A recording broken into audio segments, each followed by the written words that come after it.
Request की है, हम भी आपके ऑगस्ट ऑफिस को ये रिक्वेस्ट करते हैं कि इसमें आप अपना इन्फ्लुएंस इस्तेमाल करें। और ये क्योंकि एथनिक डिवीजन्स जो बलूचिस्तान में हैं वो बहुत सेंसिटिव हैं और ये बड़ा एक इम्पॉर्टेंट और मसला है।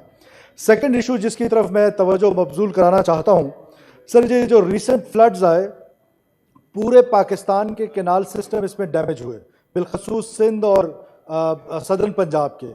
इसी में सर जो एक बदकिस्मत सूबा है बलूचिस्तान, उस पर कच्ची कैनाल जो है वो भी डैमेज हुआ।